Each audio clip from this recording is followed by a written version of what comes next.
Bonsoir à tous. Et au nom de Hervé Lemoine, je vous souhaite la bienvenue et surtout une très très bonne année pour plein de belles choses et si possible sans masque, comme, comme je vois que tout le monde là, je le garde. Donc on reprend cette troisième partie de la saison sur le banquet que va nous présenter très rapidement Pierre Saner avant d'avoir laissé la parole aux intervenants. À mon tour, je vous souhaite effectivement une très belle année, heureuse, pleine de succès, aussi festive que possible, aussi pétillante. Merci beaucoup d'être là pour cette première de ce nouveau cycle des rencontres. Donc effectivement, on va démarrer, on en sort un peu de cette période, j'espère, qui a été pleine de banquets, de festins, de convivialité pour chacun d'entre nous. On va poursuivre à la faveur d'une exposition qui se tient à la Cité des Sciences et l'industrie de la Villette on a tout le temps d'aller la voir puisque ce sera jusqu'en août, jusqu'au 7 août 2022, et nous avons la chance d'avoir parmi nous 3 intervenants ce soir, dont Vincent Blèche qui va ouvrir ce cycle, cette communication, qui sera suivi après par Raphaël Aumont, que vous pouvez voir pour certains d'entre vous, pour tous qui iraient, j'en suis certain, voir l'exposition banquet à la Cité des Sciences. Vous verrez à travers un écran, donc nous avons la chance de la voir en vrai, en présentiel. Merci beaucoup Raphaël Aumont d'être parmi nous là ce soir. Et puis Nicolas Bricat également, qui vient du sud de la France. J'en dirai un mot tout à l'heure, et la chaire UNESCO de Montpellier. Mais tout d'abord, la parole à Vincent. En 2 mots, je vais dire un petit peu qui est Vincent Blèche, qui est d'abord muséographe. Vous allez voir, il a un parcours un peu particulier, si je puis dire, dans son parcours à la fois universitaire et professionnel.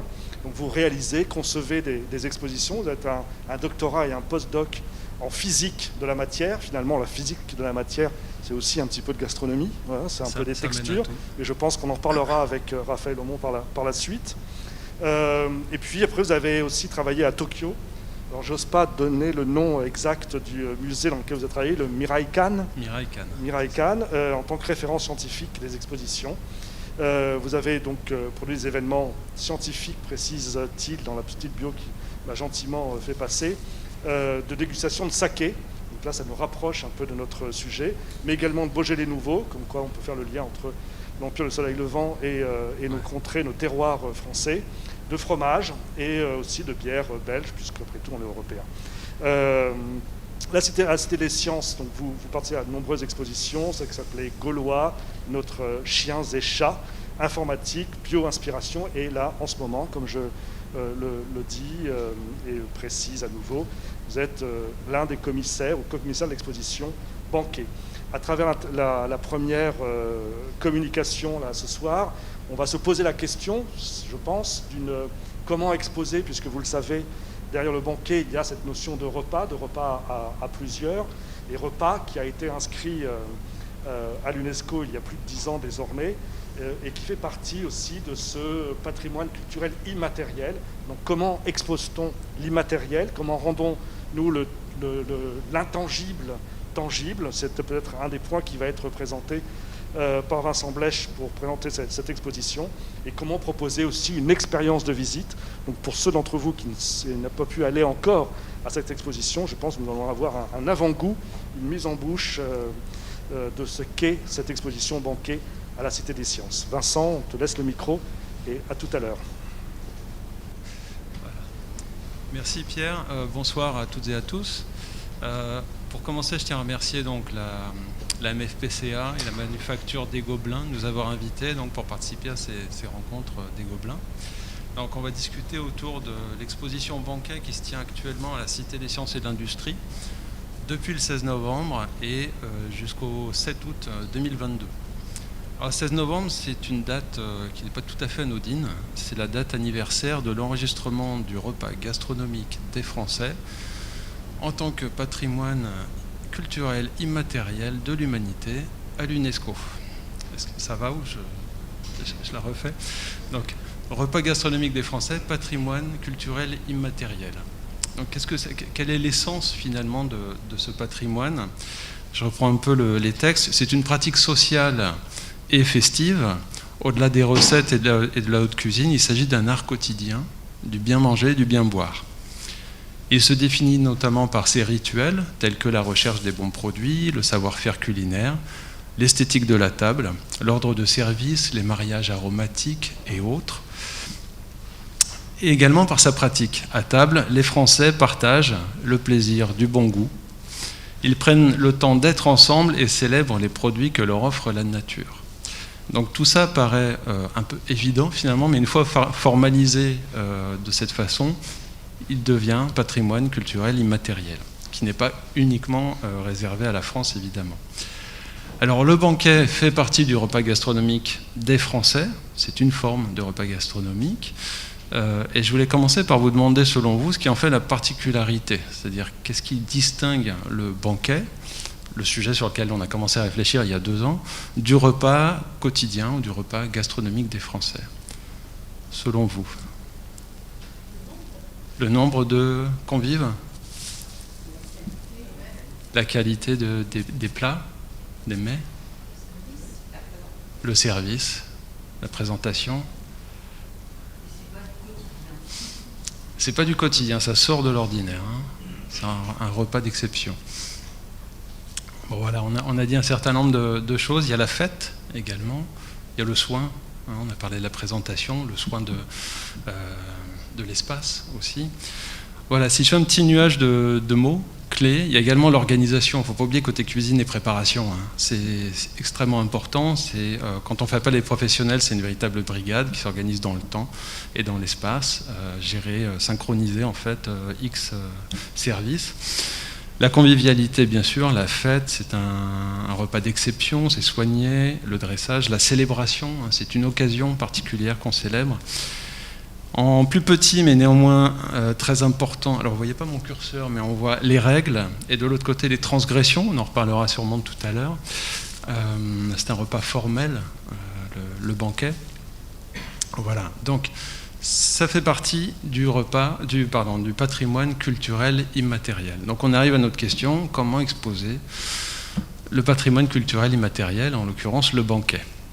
Donc sans collection matérielle, et puis à la Cité des Sciences et de l'Industrie, nous n'avons pas au départ une collection sur ce sujet-là, sans lieu de restauration dans les espaces d'exposition, parce qu'on aurait pu partir d'un vrai banquet, évidemment, mais avec donc des espaces d'exposition, beaucoup de visiteurs, un public familial, très large, très curieux, et qui vient aussi avec beaucoup d'appétit, pas que de connaissances. Voilà, donc les réponses muséographiques qu'on peut apporter en tant que muséographe, d'abord par l'expérience. On peut répondre à ça par l'expérience visiteur. Donc je tire un peu les grosses ficelles de la muséographie, mais ici c'est vraiment ce qu'on a tenu à développer, c'est une expérience qui soit la plus proche possible du banquet. Donc immersive, sensorielle, joyeuse, sensible, inspirante et pas uniquement didactique, mais un peu quand même. Hein, comment les sciences apportent leur grain de sel, on a beaucoup de contenu scientifique et culturel à faire passer. Et un certain nombre de défis qui vont donc avec. Également par des contenus qui vont impliquer les visiteurs directement, qui vont se relier à eux. Parlez-moi de moi, il n'y a que ça qui m'intéresse, ça marche pour tous. En commençant par les plaisirs. C'est vraiment autour des plaisirs qu'on a réfléchi, mais également les liens avec le quotidien, le repas du quotidien, la cuisine du quotidien et la comparaison avec d'autres cultures. Et donc, je parlais des plaisirs. D'après vous, quels sont les plaisirs autour du banquet? Si on prend vraiment le thème du banquet, quels sont les plaisirs essentiels comme... Ouais, dégustation, plaisir sensoriel, la convivialité, le visuel, le partage, la fête. C'est ça. Donc, on en distingue 3 en fait. Nous, on a essayé de faire 3 catégories essentielles. Et une fois de plus, je vois que vous avez oublié la cuisine. Il y a effectivement la dégustation, le plaisir sensoriel de manger, pas que sensoriel en réalité, c'est un bien-être général. Le plaisir d'être ensemble, de partager, d'être dans la convivialité, plaisir social. Et également le plaisir de inventer quelque chose en cuisine qui va sortir de l'ordinaire. Certes, c'est de la préparation, mais ce n'est pas de la préparation du repas du quotidien, routinier, etc. On va essayer de mettre les petits plats dans les grands, et quelque part, il y a une forme de plaisir à imaginer et à préparer ce menu. Donc, on peut voir en 3 parties, en bleu, en haut, l'espace de la cuisine. C'est le parcours de l'exposition vu du dessus. Au milieu, en rose, l'espace de l'amuse-bouche. Et en bas, en jaune, donc l'espace du banquet. Si je commence par la cuisine, vous voyez que c'est un espace très structuré, très organisé, comme une vraie cuisine, qui est en fait un ensemble de postes individuels de travail pour nos visiteurs. Ils travaillent, ils vont être dans la peau d'un apprenti ou d'une apprentie en cuisine. Et vont se tester donc aux fondamentaux de la cuisine. Donc on s'intéresse ici à comment le dialogue artisanat et science m'aide à me perfectionner, d'une part, et à inventer, d'autre part. Donc pour donner un petit peu à voir, certaines choses qu'on peut voir dans cette cuisine, beaucoup d'écrans dans lesquels les scénographes ont proposé de montrer le geste. On est dans patrimoine immatériel, le geste peut-être en fait partie. Les gestes de professionnels, les gestes d'artisans. Également ici, on est sur la transmission, on a les astuces en cuisine, beaucoup d'astuces qu'on se transmet, mais il y en a qui marchent, d'autres qui ne marchent pas. Donc que nous dit la science, évidemment, c'était très intéressant pour nous et Raphaël de travailler sur cette question. On aperçoit en bas, au détour d'un faitout, un physico-chimiste qui apparaît dans le fond, il se reconnaîtra, c'est Raphaël, qui apparaît également dans le four et qui nous parle ici de la compréhension fine des mécanismes de la cuisson dans le bouillon ou les réactions de Maillard au four. On rencontre d'autres formes d'experts. Dans cette cuisine, on s'est appuyé beaucoup sur des expertises, et notamment dans les cloches, la photo en bas à droite, sous les cloches, eh bien, les visiteurs et les visiteuses rencontrent en fait des chefs étoilés. Donc on a Maurice Sacco, Anne-Sophie Pic, ou encore, je mets son prénom, Brass, le fils. Sébastien Bras, merci, pardon, petit trou. Et on a également bien sûr Thierry Marx dans l'exposition. On s'appuie également sur Potel et Chabot, traiteur de prestige, ou encore sur l'école Ferrandi, l'école de restauration et d'hôtellerie. Donc ici, je voulais faire un petit focus sur cet interactif, sur le geste. En fait, c'est un interactif où on va combiner les techniques et les gestes de savoir-faire. Les visiteurs sont devant un écran et surtout un ustensile. Donc, hop, je vais faire passer mon petit curseur. Voilà. Ici, vous voyez une mandoline. Là, c'est un fouet. Là, c'est encore un rouleau à pâtisserie. Et donc, vont commencer par rencontrer ici, alors là c'est Bénédicte qui est formatrice à l'école Ferrandi et qui indique quel est le geste du fouet finalement, comment bien monter une crème fouettée. Puis les visiteurs vont s'y essayer. Je récupère mon curseur pour lancer la vidéo. Voilà. Donc vous voyez que l'enfant, en fait, ici la jeune fille fait le fouet, fait bouger le fouet. Il y a un retour par réalité augmentée dans l'écran devant elle. Elle a 60 secondes et à la fin, une note technique et une note de performance. Bon, elle a encore un petit peu de progrès à faire, mais une belle carrière devant elle. Et à la fin, donc, de nouveau un petit débrief avec Bénédicte, qui l'encourage et qui lui dit il y en a encore 50 à faire parce qu'il y a un banquet à préparer. Voilà, donc vous voyez un mix des techniques interactives et du geste de savoir-faire qui permet de se perfectionner, d'apprendre et surtout de s'inspirer pour avoir des choses à faire à la maison après. Après le geste, on a également le théâtre des ustensiles que vous voyez tout à votre gauche, où on a mis en mouvement en fait un ballet d'ustensiles, ici donné par Christelle, l'artisan, où on raconte en fait le ballet de préparation du banquet entre donc préparation côté garde-manger, la découpe, la cuisson et enfin le dressage. Donc tout ça se met en musique, en chorégraphie et en lumière. Et également un petit focus à droite sur le food pairing. Donc c'est ici ce qu'on appelle bon à marier. Comment le mariage aromatique, comment inspirer finalement un nouveau mariage en s'appuyant sur les connaissances chimiques en molécules aromatiques. Donc c'est un interactif multimédia où on a ici par exemple la carotte. Comme aliment de départ, il faut choisir les 3 aliments qui se marieraient le mieux avec la carotte en termes de molécules aromatiques. Voilà, et donc ici c'est Raphaël qui posait gentiment pour la photo. Deuxième partie, donc l'amuse-bouche, on arrive à la dégustation que vous évoquiez tout à l'heure. Donc ici on est sur le second plaisir, le plaisir de la dégustation. Vous voyez que l'espace, en termes de scénographie, est pensé différemment. Il est d'abord plus fermé, et ensuite amène sur l'intériorité et sur l'organique, si vous voulez. On se tourne vers l'essence. Et ici, on va faire des expériences avec l'essence des visiteurs.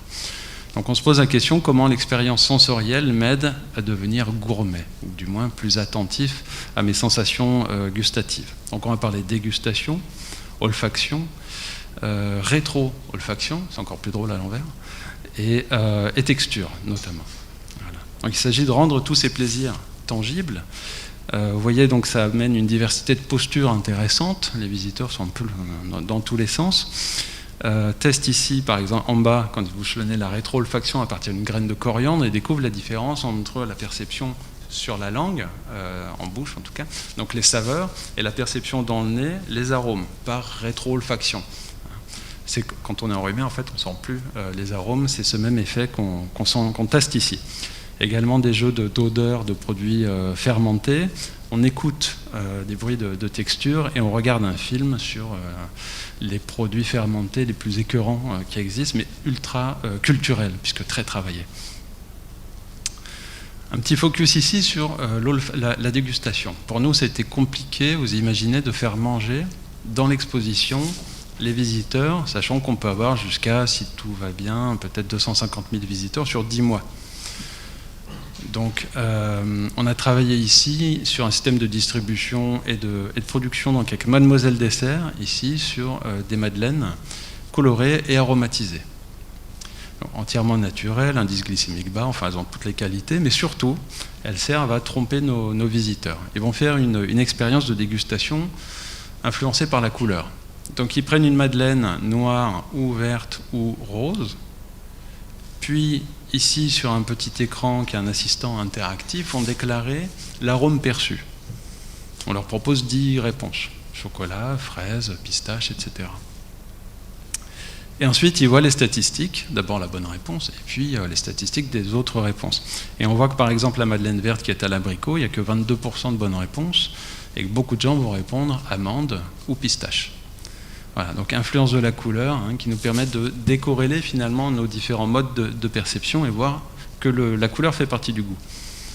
Une autre expérience, celle du chocolat. Le chocotesteur, là on a travaillé avec Valrhona et Inrae, 2 chocolats noirs à comparer, et là une véritable évaluation sensorielle. Donc les visiteurs vont, là aussi grâce à un petit assistant ordinateur, enfin écran tactile, déclarer les propriétés organoleptiques, c'est-à-dire les arômes et les saveurs perçues dans les 2 différents chocolats. Et donc on arrive à la nuance de distinguer différents chocolats noirs qui ont des identités différentes parce que des cacaos différents. Donc l'idée c'est vraiment de mettre le pied à l'étrier en termes de dégustation et d'attention au sens. On a une forme d'éducation au goût ici. J'arrive à la 3e partie, donc le banquet, qui est divisé en 2 parties. On a les coulisses et le spectacle. Ce que vous voyez à droite, là, dans la grande salle, c'est la grande table longue, là, c'est le spectacle. Et dans les coulisses, on va s'interroger sur quel est le sens ou l'essence du banquet dans ma culture. Et croiser différents éclairages, histoire, sociologie, anthropologie, ou encore des témoignages individuels de souvenirs de banquets qui doivent en nous déclencher d'autres souvenirs, de mes souvenirs de banquets. Et donc on est ici dans un espace plus réflexif, où on commence à se mettre à table. Vous voyez qu'on commence à asseoir les visiteurs en haut à gauche. Et du coup, je voudrais faire un petit focus rapide sur les codes sur la table. Donc d'après vous, est-ce que c'est bien de mettre les codes sur la table? Est-ce qu'on a le droit? Voilà, il y a un petit piège dans la question. Effectivement, mettre les codes sur la table va être très intéressant puisque ça nous permet de décoder un petit peu nos comportements à table. Je pense qu'on en reparlera assez précisément tout à l'heure avec Nicolas. Mais en tout cas, c'est avec Nicolas qu'on a travaillé ça. Le banquet a ceci, on parlait de formalisme tout à l'heure, donc il met en exergue un certain nombre de codes de comportement qu'on a intériorisés, mais qu'on applique au quotidien. Donc ici, les visiteurs vont être mis en situation imaginaire d'être dans un banquet et dans la situation où ils vont être confrontés à leur code. Par exemple, si vous mangez un plat en sauce et qu'il reste de la sauce dans l'assiette, qu'est-ce que vous faites? Voilà. Et vous allez... Vous allez me dire, ça dépend, si c'est un banquet familial ou si c'est... voilà. Voilà. Et puis je crois que les Français adorent saucer.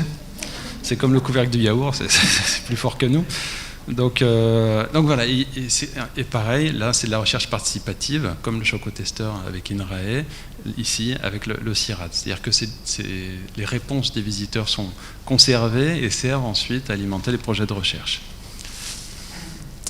Donc j'arrive au spectacle. Donc là on est toujours sur ce dernier plaisir, celui de partager un moment de convivialité. On a voulu développer une expérience ici immersive et onirique. Donc on est plus dans une démarche ici didactique, on va dire, ou en tout cas on n'a pas de contenu à faire passer directement en termes de contenu scientifique. On débranche l'hémisphère droit, je crois, le rationnel, et on est ici dans vivre un banquet. On essaye en 10 minutes de faire vivre un banquet sans manger, son plaisir, son émerveillement, à 30 personnes autour d'une grande table, et on se laisse porter par un spectacle.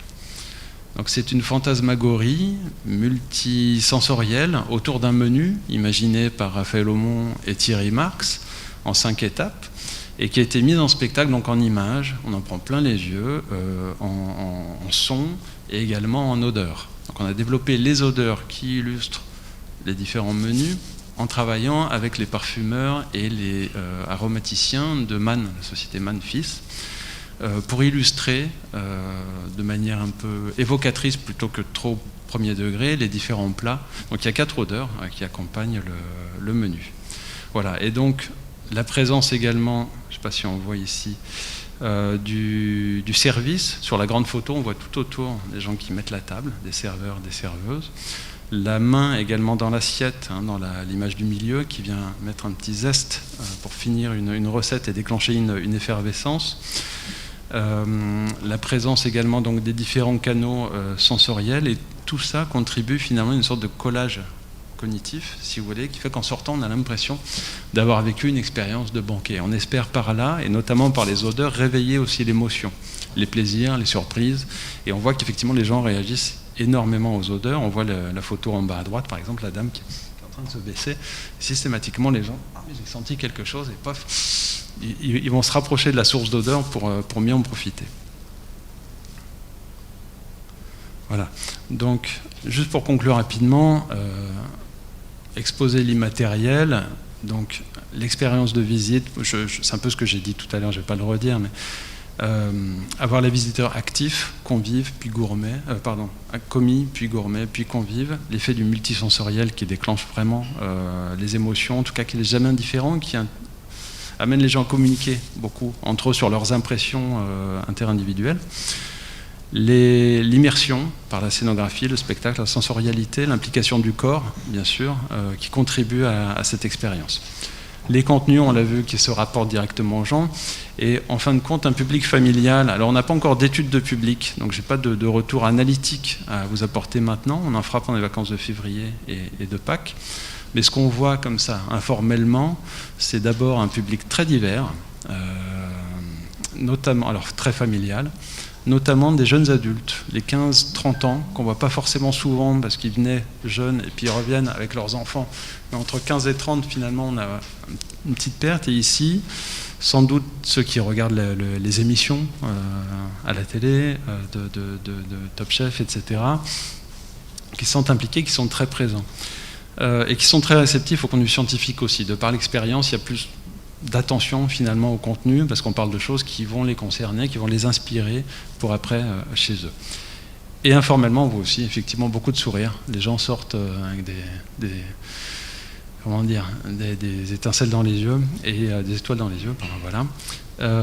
Et effectivement, on sent que parler de plaisir, finalement, ça marche. Voilà. Les gens sont réceptifs à ça et pour notre plus grand plaisir.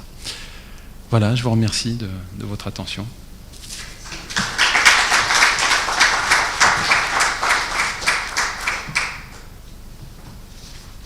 On va rassembler les questions à la fin et enchaîner, puisque comme dans un banquet, les plats se succèdent les uns après les autres. Il faut qu'on garde le rythme. Donc après Vincent Blech, nous avons le plaisir, l'honneur d'accueillir Raphaël Aumont, dont vous avez vu qu'il est parfois jusque dans les fours ou les courbouillons, les casseroles. C'est surtout le compère averti et enthousiaste aussi de Thierry Marx, avec qui Raphaël Aumont a créé il y a maintenant 8-9 ans, 2013, le Centre français de l'innovation culinaire, un laboratoire qui est rattaché à Paris-Saclay, et dans lequel vous étudiez, vous élaborez, on va peut-être en voir un tout petit aperçu, des textures, des saveurs, et dans lequel vous pensez la cuisine de demain. On a donc un chercheur, un physico-chimiste, et dont j'ai compris que si la chimie est régulièrement associée à la cuisine, il ne faut pas oublier que la physique également en fait partie, et on va voir ça de façon, j'espère, évidemment très didactique et sans explosion. Donc comment montrer comment l'invention et l'inventivité dans la cuisine contribuent à la réflexion de l'alimentation aussi de demain. Donc science et création, inventivité, créativité, importance donc des textures, je l'ai dit, des accords, mais vins, moi je aime le vin, mais pas forcément avec le vin, en tout cas du food pairing, qu'on préfère appeler bon à marier. Je trouvais que l'expression était probablement plus juste. Raphaël, je vous laisse la parole. Nous enchaînons et de la même manière, nous aurons un petit échange de questions à l'issue de ces différentes communications. Merci beaucoup. Merci beaucoup. Merci pour votre accueil. Je suis ravi d'être ici. Alors moi, j'arrive pas à faire des conférences assis, donc je crois que je vais me lever tout de suite. J'espère que ça perturbe pas trop la captation. Bon, il y a déjà aussi un petit problème de taille visiblement de PowerPoint, mais c'est pas très grave. Donc moi, je suis ravi d'être ici. J'ai été ravi aussi de participer pendant plus d'1 an à l'élaboration de ce banquet, qui a aussi été quelque part un banquet de cerveau, et on a pu mettre autour de la table des gens qui se connaissaient de loin, mais qui n'avaient pas forcément l'habitude de travailler ensemble, ce qu'on appelle des fois les sciences molles, les sciences dures, voilà. Donc là, c'était l'occasion aussi de rassembler tout le monde, et c'était absolument passionnant. C'était beaucoup de travail, mais franchement, on est ravis du résultat. Effectivement, comme vous l'avez introduit, j'ai la chance de travailler avec Thierry Marx depuis une dizaine d'années maintenant au Centre français d'innovation culinaire à l'université Paris-Saclay. Alors je vais bien regarder ma montre parce que j'ai tendance à être très bavard. On ne va pas pouvoir parler de tout, mais Vincent a lancé quelques perches auxquelles je souhaite compléter, on va dire.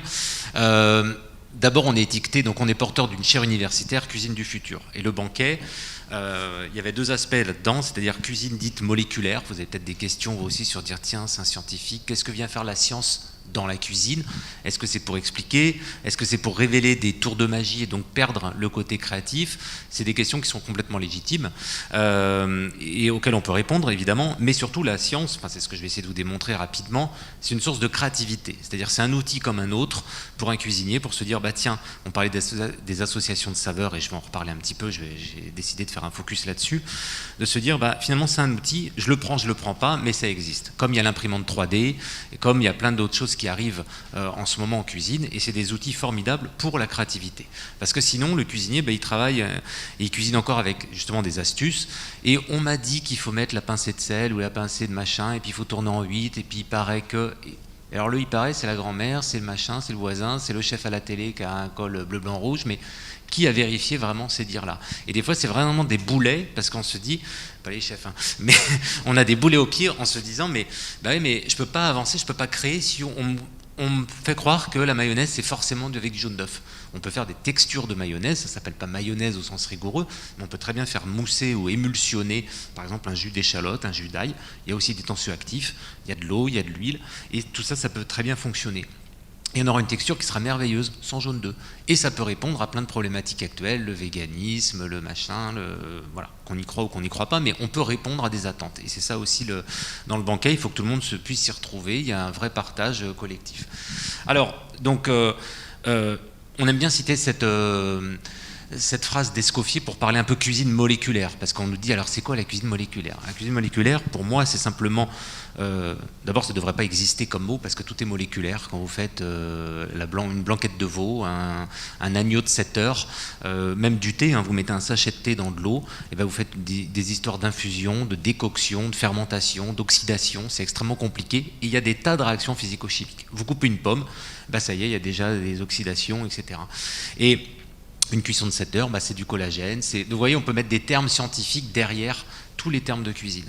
Alors, Nous, on aime bien citer Escoffier parce qu'en 1907, vous voyez que ça ne date pas d'il y a 5-10 ans ou des choses un peu plus récentes, mais la cuisine, sans cesser d'être un art, deviendra scientifique. C'est-à-dire qu'il pressentait que quand vous faites une mayonnaise, il y a une histoire de science derrière. Quand Brillat-Savarin parle d'osmazone, après on peut dire non, c'est les réactions de Maillard et on peut donner des sciences derrière. Mais il y avait toujours ce souci d'essayer de comprendre ce qui se passe. Parce que si on comprend, on peut maîtriser et ensuite on pourra innover. Si vous savez ce que c'est qu'une mayonnaise, alors après vous pouvez vous écarter de la recette dite traditionnelle et partir dans l'innovation. Mais il faut connaître ses fondamentaux. Et tout ça, c'est pas incompatible. Parce qu'on aime bien faire des oppositions, je ne sais pas si c'est français ou pas, mais tradition ou innovation. Vous voulez manger quoi? Traditionnel, moléculaire, chinois, japonais? C'est pas du tout le débat. On est là, on mange tous ensemble des molécules et on assume. Voilà. Alors, du coup, quand on parlait d'émotion, etc., évidemment, quand vous allez dans un restaurant, vous n'allez pas parce que vous crevez de faim, vous allez pour découvrir une signature de chef. C'est-à-dire que vous allez chercher une certaine émotion. Et l'émotion va mettre en éveil des sensations. Alors, on a parlé tout à l'heure de sensations organoleptiques. Ça sent, il y a du croustillant. Vous voyez un plat qui arrive, tiens, ça brille, je sens que ça va croustiller ou ça va me coller un peu en bouche. Et on s'apprête à ça. Et c'est ça qui nous excite. Et derrière ça, le physico-chimique, lui, le chimiste, il va traduire ça en termes de texture et de structure de la matière. Pour faire simple, par exemple, j'ai rencontré Thierry Marx sur cette recette, par exemple, d'une mousse au pamplemousse, et on voulait vraiment une explosion de pamplemousse en bouche. Il fallait vraiment que ça... C'est pour ça que dans le plat, dans le banquet, il y a aussi un raz-de-marée qui arrive sur le spectacle, ça sent l'iode, et on voulait un semi-prix de coquillage, vraiment c'est... On boit la tasse, quoi, presque. Hein. Et donc, comment on fait ça? Alors, si vous regardez les recettes dites traditionnelles, vous allez partir sur une bavaroise ou sur une mousse, une chantilly, puis on va mettre un peu de pamplemousse dedans, quand même, et puis pas trop, parce que ça va déphaser, puis on sait pas trop ce qui se passe.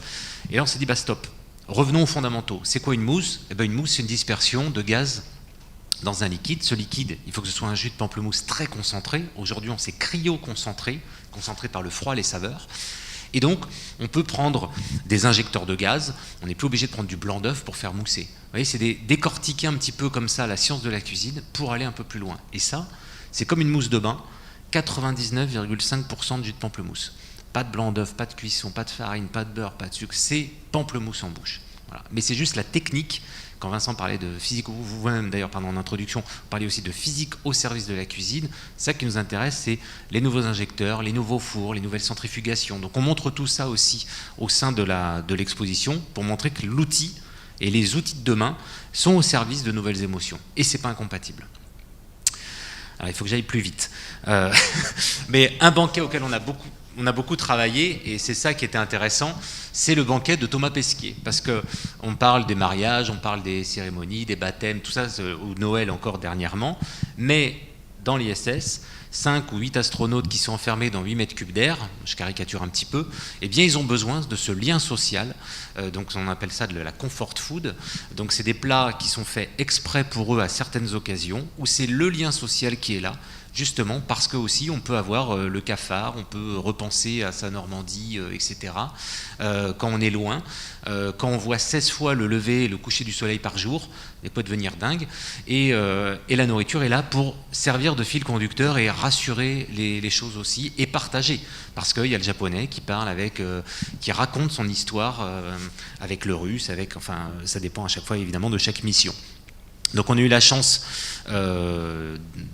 pareil, pendant un an, c'était en parallèle d'ailleurs, c'était ça qui était assez rigolo avec la préparation de cette expo, de faire les entrées, plats, desserts de Thomas Pesquet. Donc ça, c'était un travail entre artisanat, science et technique, parce qu'après, il y a des enjeux évidemment de faire cette petite boîte de conserve légère, super apertisée, pour 0 microbe, il y a plein de contraintes.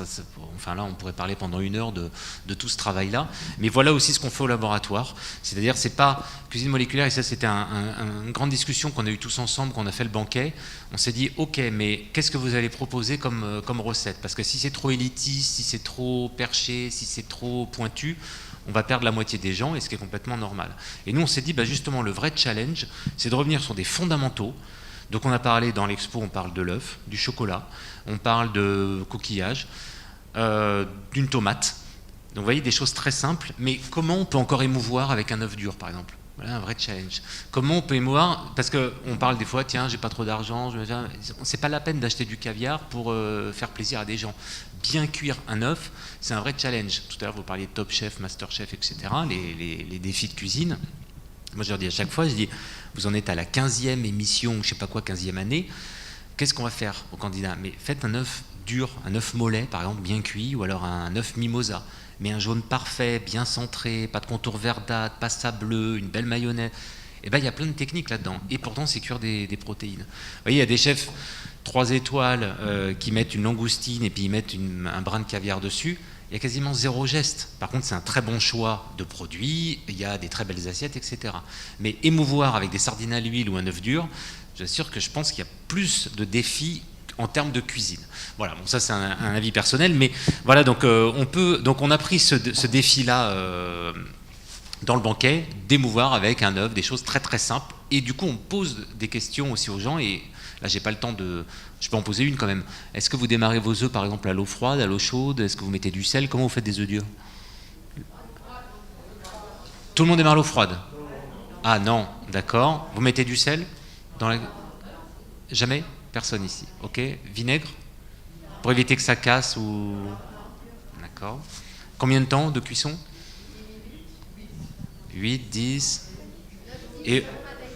D'accord. Et l'œuf, il doit sortir du frigo, il doit être à température, il doit... Bon, alors, vous voyez, c'est quand même rigolo parce qu'on n'est pas tous d'accord déjà. Chacun a sa propre recette. Et on est sur un œuf dur, hein, donc vous imaginez après quand il va falloir faire la mayonnaise, etc. Donc c'est ça qui est rigolo.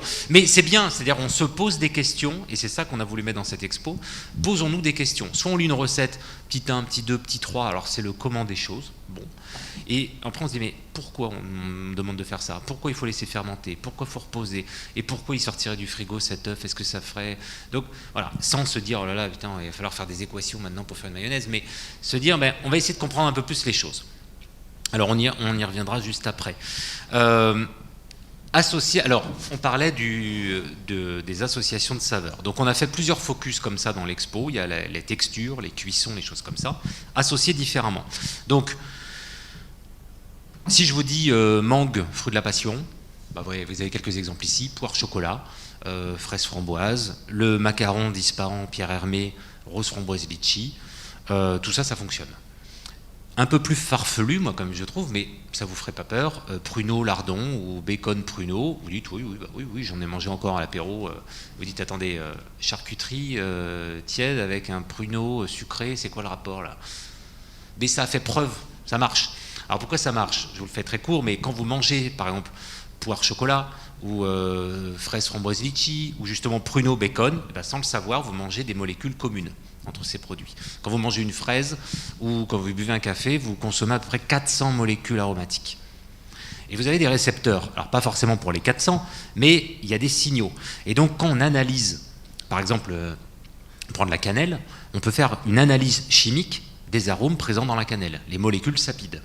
Alors tout à l'heure Vincent parlait de rétro-olfaction ou justement de molécules sapides, il y a les deux et on peut les identifier. Et ce qui est marrant, c'est d'aller regarder par exemple les 10 ou 20 molécules les plus présentes. Et on fait comme ça une cartographie. Et qu'est-ce qu'on remarque? Alors dans la cannelle, vous avez de l'acide cinamaldéhyde, majoritaire, le grand pic, mais vous avez un petit pic eugénol. Eugénol, c'est ce qu'il y a dans le clou de girofle. Donc si je fais le diagramme du clou de girofle, vous aurez un grand pic eugénol et puis des petits pics à côté. Donc ça veut dire quoi? Ça veut dire que si vous prenez eugénol, donc clou de girofle, pardon, et cannelle en bouche, vous allez exciter les mêmes récepteurs dans votre bouche. Et donc le cerveau, lui, un seul message, ça fonctionne. Je vous fais la version très simple là, du food pairing. Et donc en faisant ça, eh ben, on est capable de se dire, bah oui, finalement, fraise framboise ça marche, vanille, poire ça marche, parce qu'il y a des molécules communes dans tout ça. Mais surtout, c'est ce que je disais en introduction, on comprend, et donc on peut innover, parce que maintenant on a une carte de données qui est géniale, et donc on va pouvoir aller chercher des saveurs parfois un peu farfelues, ou nouvelles. Sinon on va se dire, mais dans 20 ans, je vais être encore condamné, vous allez au supermarché, là, je ne sais pas si vous avez vu, vous avez 5-6 sortes de yaourts aux fruits. C'est toujours les mêmes arômes. On prend 0 risque. Et c'est ennuyeux. Donc l'innovation, le plaisir, c'est aussi parce qu'on va chercher de la découverte ou des affaires. Alors, prenons un exemple, figue. Avec quoi ça se marie mieux la figue? Bah, si je vous dis, bon là vous allez peut-être tricher, mais avec quoi vous mariez la figue? Avec le canard, avec le jambon cru, voilà. Le fromage, ouais, le foie gras. Voilà. Et on est des fois à court d'idées. Alors on se dit, c'est bien, mais est-ce qu'on ne peut pas sortir d'autres choses? Alors par exemple, je ne dis pas après que ça fonctionnera toujours. C'est là que le scientifique doit se reculer, laisser place au chef, en disant maintenant, voilà tes outils, maintenant à toi quelque part de te débrouiller ou d'inventer, de raconter ton histoire, de jouer sur les textures, tout ça c'est lié. Hein. Et ben, on remarque, l'analyse de la figue nous montre que figue orange, figue café, ça fonctionne extrêmement bien par exemple. Vous prenez des figues, vous les poêlez, un peu de beurre, réaction de Maillard, caramélisation, etc. Vous rajoutez un expresso dedans, je ne dis pas de noyer avec du café, hein, juste un expresso, vous laissez évaporer, vous n'avez pas le goût du café, mais il va y avoir une longueur en bouche qui va apparaître quand vous mangez vos figues, vous allez dire « Waouh, mais elles sortent d'où tes figues, c'est quoi ?» C'est juste la petite astuce du chimiste, voilà. Et il se passe quelque chose en plus. Et après, vous pouvez forcément faire des propositions un peu plus farfelues, du type figue, turbo, cerise, et pourquoi pas, finalement, mais à tester. Vous voyez, donc c'est ça après qui est drôle. Alors comme ça, on a commencé à faire des cartes. La pomme, la poire, le chocolat. Chocolat, par exemple, très intéressant.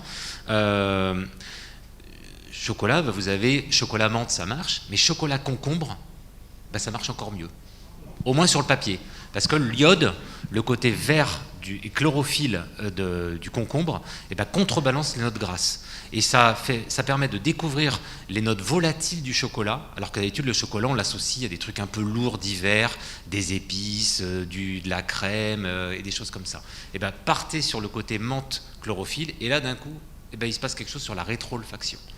Par exemple pour Noël, voilà ce qu'on a proposé, figue, n'importe quoi, huître avec une encapsulation saké litchi. Vous voyez, tout ce qui est citron, échalote, c'est sympa, mais c'est connu, et surtout, ça tue un peu l'iode. Là, saké, litchi, huître, la rétro-olfaction fait que ça décolle. En plus, il y a du saké avec un peu d'alcool, il se passe quelque chose. Là, vous avez aussi ananas, fraise, poivre timut. Donc, c'est des petits mariages comme ça un peu nouveaux, mais à chaque fois, il va se passer quelque chose de différent. Et la conclusion, c'est quoi? C'est qu'on travaille sur les molécules aromatiques, les molécules olfactives, et on décortique, non pas en 4 saveurs, 5 saveurs, vous avez entendu parler sucré, salé, acide, amer. Avant, on raisonnait un peu comme ça, la cuisine, on aimait découper. Après, il y a eu la saveur umami, la sauce soja, les algues, on se dit oui, d'accord, c'est la saveur du Japon, alors que finalement, c'est l'agneau du présalé, c'est très umami. Vous voyez, il n'y a pas besoin de faire 10 000 km. Et puis on se dit, ouais, mais et quoi d'autre? Réglisse. Ni salé, ni acide, ni sucré, ni amer, ni umami, c'est réglisse. La rose, ça sent très bon, ça goûte de quasiment rien, faut être honnête. Non mais c'est vrai, le sucre, ça sent rien et c'est très puissant en bouche. Donc, vous voyez, il faut décortiquer différemment. Alors le différemment, on a proposé justement de travailler en cuisine comme en parfumerie et parler de notes de tête, notes de cœur, notes de fond de casserole. En plus, l'analogie elle est assez drôle. Mais parce qu'il y a une approche chimique des températures d'évaporation. Quand vous faites de la cuisine chez vous, ou vous allez chez des amis un samedi machin, vous sonnez à la porte, machin, on tend les fleurs, bonjour, on est content, on essaye d'être poli, on dit ah ça sent bon chez toi. Ah oui mais ça sent bon, mais moi je dis à chaque fois à mon ami, je dis oh là là on va encore mal manger. Parce que pourquoi? Tout est parti dans la pièce, dans les cheveux, dans les rideaux, et qu'est-ce qui va rester dans mon assiette?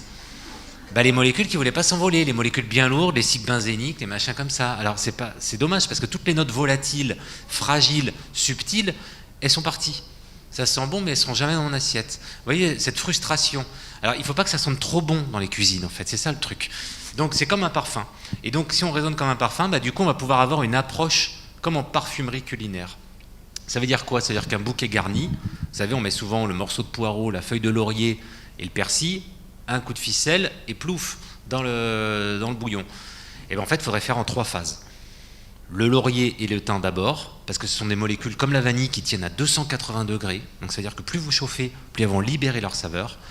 Ensuite, note de cœur, vous mettez le poireau. Voilà, là c'est sympa parce que vous avez les notes fraîches et puis ça demande une cuisson, donc il ne faut pas non plus les mettre en dernière minute.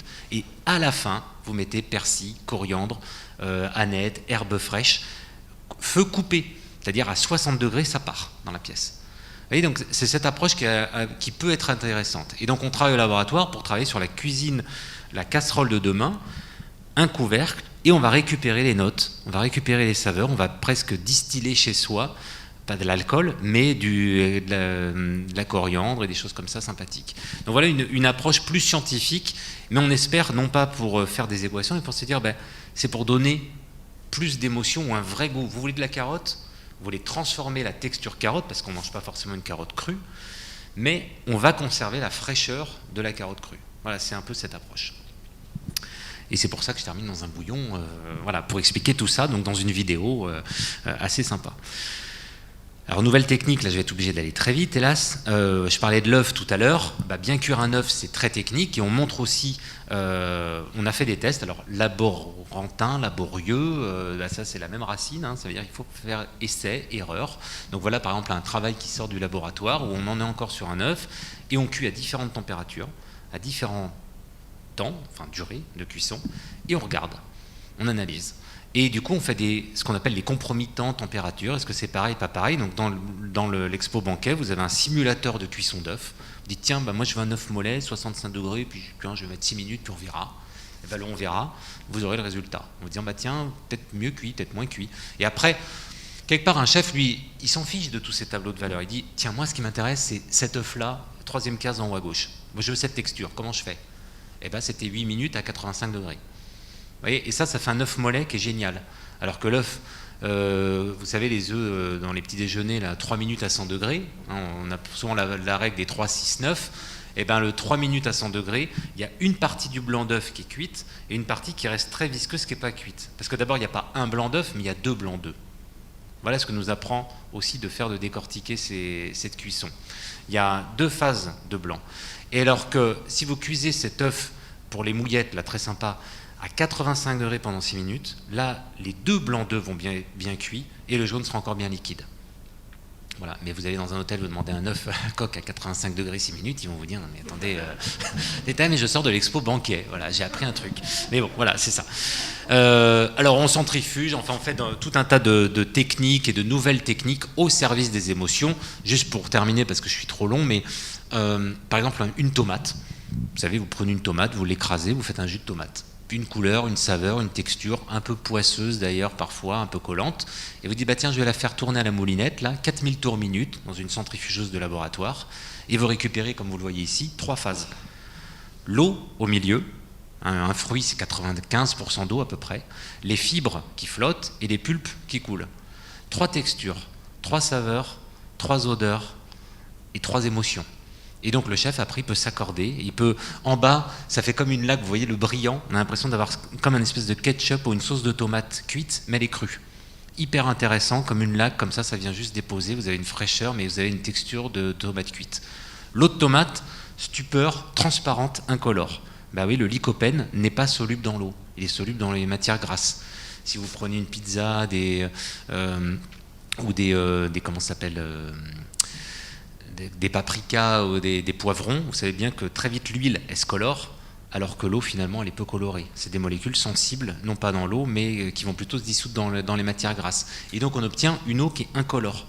Alors on peut faire un tour de magie, parce qu'on peut faire une sphère de tomate transparente, on goûte, waouh, et ça sent la chlorophylle, c'est-à-dire ça sent le jardin, il y a des émotions, il se passe un truc là-haut. Et c'est ça qui est intéressant. Et les pigments, le lycopène, c'est un petit peu amer. Donc ça peut venir comme ça en touche une fois que ça a été séché, comme un sel d'assaisonnement, ou alors on l'enlève, mais on a réussi à enlever l'amertume sans ajouter du sucre, sans ajouter tout un tas d'additifs et de faire une cuisine compliquée. Vous voyez comment la physique, la centrifugation ici, va permettre de faire une approche nouvelle des sauces. Donc voilà, c'est tout un tas de trucs qu'on mène au labo.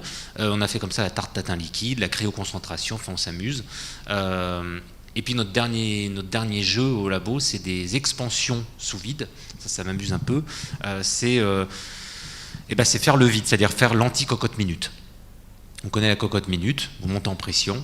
Si on faisait des dépressions contrôlées, ça permet par exemple de faire un gâteau ici. Vous voyez, dans un gâteau, vous mettez des bulles d'air, où on met de la levure, où on met du pain, enfin quand vous avez un alvéolage, si on déprime autour, on va expanser le volume. Et donc on va faire des structures super aérées. Imaginez un pain au chocolat qui est gros comme ça, mais qui pèse 3 grammes, quoi, en gros. Donc c'est assez rigolo.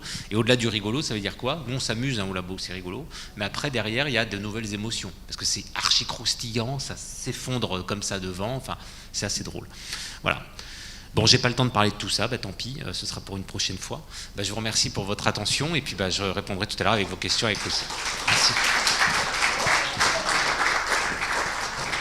Et j'ai oublié ma manip quand même, mais bon, c'est pas grave. Ah oui, je la fais vite fait. Alors, la manip, c'était cuisine de demain aussi, cuisine responsable, c'est pas directement dans le thème, mais ça fait partie aussi quand même des messages qu'on véhicule dans cette expo, c'est-à-dire de mieux comprendre ce qu'est l'aliment, ça c'est au cœur, hein. Qu'est-ce qu'un œuf, finalement, vous avez compris, qu'est-ce qu'une tomate, qu'est-ce que je suis en train de cuisiner, qu'est-ce qu'une orange, la nature m'a donné cette orange, il faut bien la respecter, c'est-à-dire là on a compris, il y a des huiles essentielles qui partent à 60 degrés, il y a plein de choses à l'intérieur qui sont bonnes, il y a de la vitamine C, mais à quelle température ça casse, etc. Et puis surtout c'est de se dire, oui mais faisons aussi une cuisine zéro déchet, ou plus respectueuse de l'environnement, parce qu'on est de plus en plus nombreux, et un banquet il est aussi respectable si on se dit, ok il y a un contraste, je pense que Nicolas en parlera, entre cette opulence, il y a une transgression finalement, on n'a pas besoin de manger tout ça, mais ça nous rassure aussi, et puis voilà, mais on se dit, ouais mais quand même si on jette tout ça, c'est un peu dommage. Et pour la cuisine au quotidien, c'est pareil. Et donc, il y a tout un travail qui est fait au labo sur les pectines, sur ce qu'est ce truc-là. Et c'est quoi cette peau d'orange? Eh bien, c'est par exemple ça. Je vais essayer de faire ça. Donc ici, on a récupéré une orange entière. Je suis en train de péter le truc.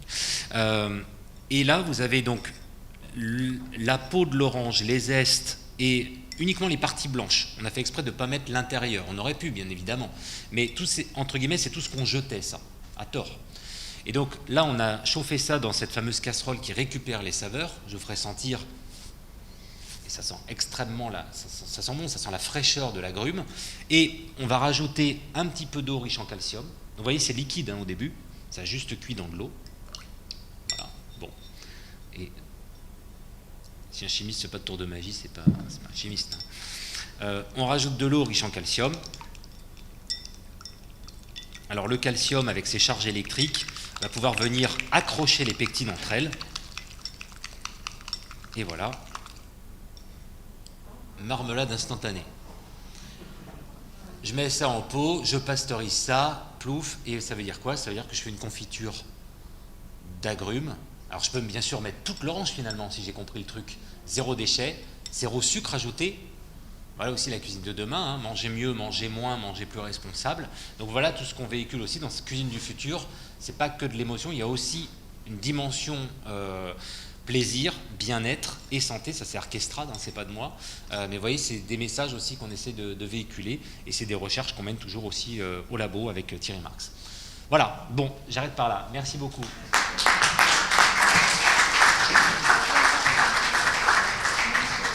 Merci beaucoup. Maintenant, au tour de magie de Nicolas Bricas, qui nous fait la gentillesse de venir depuis Montpellier, à Montpellier où Nicolas vous occupez de la chaire UNESCO Alimentation du Monde. Vous êtes socio-économiste de l'alimentation, chercheur au CIRAD. Alors le CIRAD, chacun sait, l'organisme français de recherche agronomique et de coopération internationale, donc pour le développement durable, en lien avec les relations nord-sud, notamment tropicales, méditerranéennes. Vous avez beaucoup écrit sur les systèmes d'alimentation des grands centres urbains en Afrique et en Asie. Et donc là, dans le cadre de cette exposition Banquet, vous allez pouvoir, sur cette communication, nous évoquer tous les sujets de socialité, de sociabilité du banquet, les représentations. Vincent l'évoquait au début, les règles. Et donc forcément, si on parle des règles, on parle aussi des transgressions, j'espère. On va évoquer ces sujets-là. Peut-être aussi faire le lien avec ces questions de gaspillage. Est-ce que le gaspillage dans un banquet est une transgression ou au contraire la preuve d'un banquet réussi? Nicolas, c'est à vous. Merci.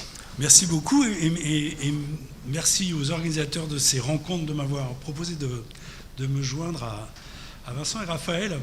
Je voudrais revenir avec vous sur quelques fonctions sociales du banquet et d'essayer de les inscrire dans des problématiques d'enjeux contemporains. Et on va discuter de la question de l'aide alimentaire, par exemple. On va discuter de la question du gaspillage. Et on va discuter de la question de savoir si demain, c'est la même chose de manger des choses différentes au même moment ou de manger la même chose, la même chair, et de nous interroger là-dessus. Mais je voudrais d'abord revenir un peu sur qu'est-ce que c'est la définition d'un banquet, parce que vous allez voir que ce n'est pas complètement indifférent par rapport à notre propos. Vous l'avez dit tout à l'heure quand Vincent vous a interrogé, un grand nombre de convives. Un repas à 10 personnes, ce n'est pas un banquet. Il faut un très grand nombre de convives pour faire banquet, et on va voir que ça a un sens. Souvent alignés. Et c'est très important parce que ça veut dire que tout le monde est traité de la même façon. Tout le monde à la même place, sauf dans certains banquets cérémoniels dans lesquels le roi, l'invitant, va avoir une place particulière, mais le banquet met à égalité tous les convives. Et ça, c'est très important parce que c'est ça qui va, on verra tout à l'heure, fonder de la relation. Étymologiquement, le mot banquet et le mot banc, c'est le même mot, ça vient de l'italien, et c'est pour ça que le banquet, a priori, c'est quelque chose sur des tables alignées. Ce n'est pas forcément des tables rondes, en tout cas, c'est une évolution par rapport au banquet initial. Ce qui est très important, c'est que le banquet, on partage la même nourriture. Ce n'est pas le restaurant. Au restaurant, chacun commande ce qu'il a envie de manger. Le banquet, on vous sert la même nourriture, et donc on va partager la même chair. Et c'est ça qui va créer du lien. Et puis, le banquet, c'est quelque chose pour lequel on a fait un effort important parce qu'on a un très grand nombre de gens à nourrir, donc il y a toute une organisation, la nécessité de servir quelque chose, si c'est chaud, à tout le monde pratiquement au même moment, une organisation pour arriver à ce que tout le monde ait le même goût, donc des cuissons qui sont équivalentes, etc. Et puis, on l'a vu aussi, vous en avez parlé, un effort dans la mise en scène, un effort dans la vaisselle qu'on va sortir, dans les nappes qu'on va déployer, dans la décoration. Mais ce n'est pas toujours le cas. Il y a beaucoup de banquets dans le monde dans lesquels il n'y a pas particulièrement de mise en scène ou particulièrement de cuisine élaborée. Et ce qui va compter le plus, c'est de manger à très nombreux la même nourriture au même moment. C'est un anthropologue anglais qui a beaucoup travaillé sur cette question de pourquoi dans certaines sociétés il y a des cuisines de classe, des cuisines très élaborées, réservées à des moments très particuliers ou à l'élite de la société, et pourquoi il y a d'autres sociétés dans lesquelles il n'y a pas de cuisine de classe et tout le monde mange toujours la même chose. Et il n'empêche que dans ces sociétés, on organise des banquets et on va effectivement se réunir pour partager tous ensemble, à très nombreux, une même nourriture. Ce n'est pas uniquement la qualité des mets qui fait éventuellement le banquet, c'est dans certaines sociétés, comme par exemple ici au Népal, c'est la diversité des préparations. On a l'habitude de manger tous ces plats, mais dans un banquet, tout d'un coup, on va tous les trouver au même moment, en même temps, même s'ils ne sont pas particulièrement différents de ce qu'on mange au quotidien. Donc ça dépend beaucoup des cultures, et c'est ça qu'on essaie de trouver, c'est qu'est-ce qu'il y a de commun dans tous ces événements, parce que même si on n'a pas fait, et personne n'a jamais fait, un travail de recensement exhaustif de est-ce que le banquet existe dans toutes les sociétés, mais en tout cas, là où les anthropologues se sont intéressés à la façon dont on mange et dont on célèbre, dont on fait du festin, eh bien, on retrouve un certain nombre de ces traits dont je suis en train de vous parler. Et puis enfin, un effort dans la mise en scène. Dans la mise en scène, malgré tout, parce qu'il y a toujours de la cérémonie, il y a toujours des moments d'attente, il y a toujours des moments de délivrance. On sort, je vous l'ai dit, dans certains cas, ici sur le banquet des Nobel, on sort la grande vaisselle et on va présenter les plats avec, vous le voyez, un cérémonial. On descend d'une estrade pour les présenter. Donc vaisselle, décoration, on a mis les petits plats dans les grands, on a fait l'effort et on fait un effort exceptionnel. Alors, première fonction du banquet, c'est la célébration. On organise un banquet en l'honneur de quelqu'un pour un anniversaire, pour honorer un vivant ou un mort, pour honorer une victoire, pour honorer une alliance, pour honorer un souvenir d'un événement. Donc, il y a souvent un prétexte particulier qui va réunir les convives. Et c'est la première fonction, c'est justement cette célébration. C'est un moyen de faire honneur à quelqu'un. C'est un moyen de montrer son respect à un certain nombre de gens, mais c'est aussi un moyen de montrer sa différence. On reparlera tout à l'heure de ce qu'on appelle la gastrodiplomatie, qui est quelque chose qui est très développé, qui est la réflexion de, quand j'invite une culture différente de la mienne, comment je présente ma culture culinaire, comment je suis attentif au goût des autres et en même temps à montrer le mien. Et derrière cette façon dont on va organiser le banquet pour recevoir des hôtes étrangers, il y a toute une communication, il y a toute une façon de présenter sa puissance, sa bonne volonté, son envie de convaincre, son envie de séduire. Et donc le banquet devient un langage du dialogue interculturel. Alors, souvent le banquet est offert par une puissance invitante. C'est quelqu'un qui organise le repas, qui va inviter des gens, un grand nombre de gens, donc qui va faire de l'effort. Et c'est pour ça que je parle de puissance, c'est important. Parce que c'est soit une personne, un roi, un chef d'État, quelqu'un de très riche, soit c'est une institution, une organisation professionnelle, qui va du coup faire cet effort d'inviter tout le monde. Il faut remarquer que cet effort ne peut pas être suivi d'une contrepartie immédiate. C'est-à-dire que vous allez au banquet, mais vous ne rendrez pas. Vous ne rendrez pas l'appareil. Quand vous êtes invité chez des amis, en France en tout cas, on a ce qu'on appelle une diachronie dans la réciprocité du repas. C'est-à-dire que vous invitez des gens, vous les recevez, et eux savent implicitement que grosso modo, dans 15 jours, 3 semaines, 1 mois, ils devront vous rendre ce repas et donc vous inviter. C'est tout à fait différent en Allemagne, où en Allemagne, la réciprocité elle va être beaucoup plus instantanée, on va arriver beaucoup plus tôt, on va cuisiner avec les gens, et la réciprocité se fait instantanément. Les réciprocités, on les connaît dans toutes les sociétés du monde, elles s'organisent de façon très différente. Le banquet, il n'y a pas de réciprocité, c'est-à-dire que vous invitez un grand nombre de gens, mais ces gens-là, vous ne réinviteront pas. Donc comment vous faites pour rendre? Vous rendez le respect, vous rendez la soumission, et vous rendez du coup, en fait c'est une forme de domination, puisque le banquet ne permet pas la contrepartie, en tout cas quand ce sont des banquets avec invitation de puissance invitante. Ce n'est pas toujours le cas. La démonstration n'est pas forcément celle de la richesse ou de la force matérielle, c'est aussi celle de la culture, j'en ai parlé avec la gastrodiplomatie. Le banquet est un moyen de faire connaître la culture, sa culture, et de la mettre en scène d'une certaine façon. Et puis, les banquets ne visent pas forcément à démontrer la puissance. Vous avez là la photo de la préparation du célèbre banquet des maires de 1900. 23 000 convives, c'est pas rien. Tous les maires de France qui viennent à Paris aux Tuileries, une organisation absolument gigantesque. On circule en voiture au milieu des allées pour organiser tout ça. Et donc là, il ne s'agit pas de montrer une puissance, même si c'est le président de la République qui invite. Il s'agit plutôt de créer une cohésion entre les maires.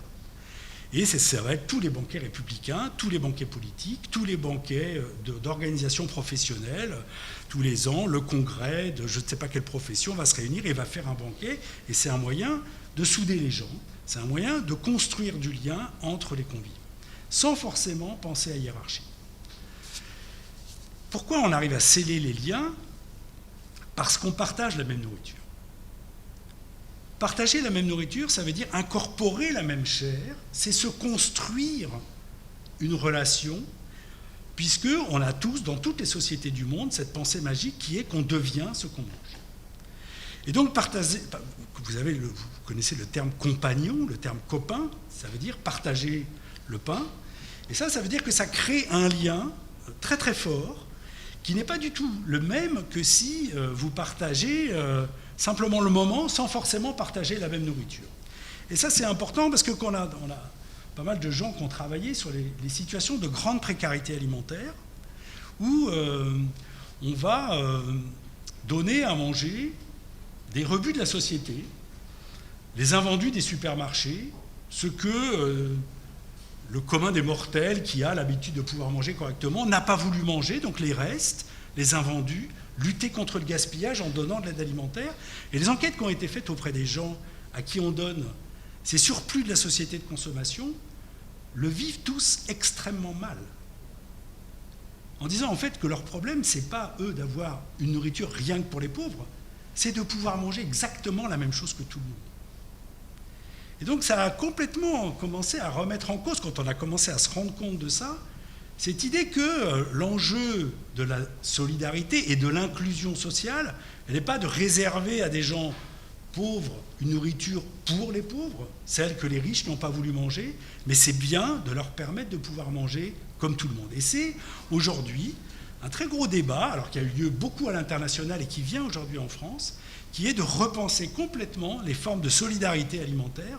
Si j'en parle aujourd'hui, c'est que vous savez que depuis 2 ans, on a une extrêmement forte augmentation de la précarité alimentaire, et qu'aujourd'hui, on s'interroge sur des façons de faire face à cette situation, et qu'on est en train tous de réfléchir collectivement, politiquement, à faire évoluer le système des solidarités, sans doute en réduisant la distribution des nourritures que les riches n'ont pas voulu pour les donner aux pauvres, et en permettant en fait aux gens plutôt de pouvoir manger comme tout le monde.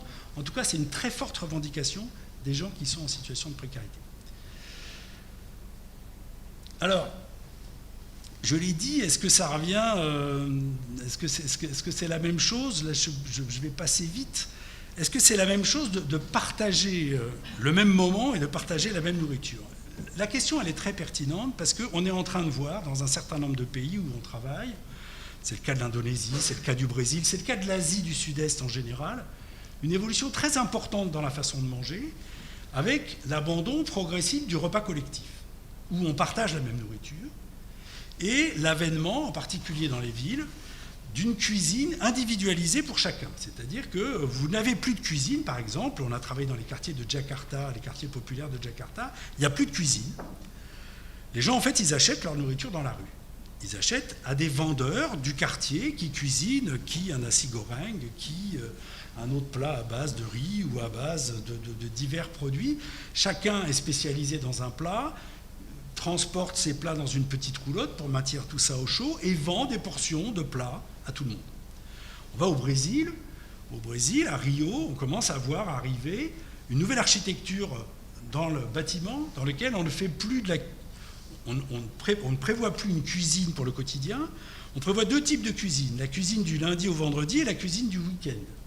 La cuisine du lundi au vendredi, grosso modo, c'est un four à micro-ondes. Les gens, l'après-midi, ils commandent sur Internet, chez qui, moi j'aime bien ci, toi t'aimes bien ça, chacun commande des plats, à des voisins qui cuisinent pour le quartier. En fait, s'ils cuisinent, ils sont 7 à devoir manger, ils cuisinent pour 15, ils en gardent 7 pour la famille, et ils en vendent 8 portions à leurs voisins. Et beaucoup de gens se mettent aujourd'hui à maintenant avoir recours à ce dispositif qui permet d'éviter d'avoir à cuisiner soi-même, qui permet en fait d'acheter à des voisins une cuisine qui a été mitonnée toute l'après-midi. Vous trouvez l'après-midi sur vos réseaux sociaux qu'est-ce que vos voisins ont cuisiné, vous les connaissez, vous avez l'habitude d'acheter chez eux, et donc ça veut dire que vous avez confiance dans la capacité, qu'ils ne vont pas vous empoisonner. Et aujourd'hui, on est en train de voir se développer en fait cette marchandisation de la dernière étape du système alimentaire qui restait domestique, qui était la cuisine. Elle est très lente en France. Elle arrive dans les quartiers.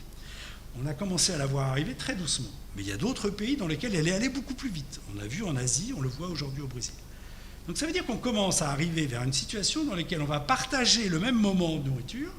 C'est-à-dire qu'on va manger comme au restaurant presque, sauf que c'est à la maison et qu'on a acheté des portions de plats et qu'on ne va plus partager le même plat, la même chair. Et on s'interroge beaucoup sur les conséquences que ça peut avoir sur le lien social.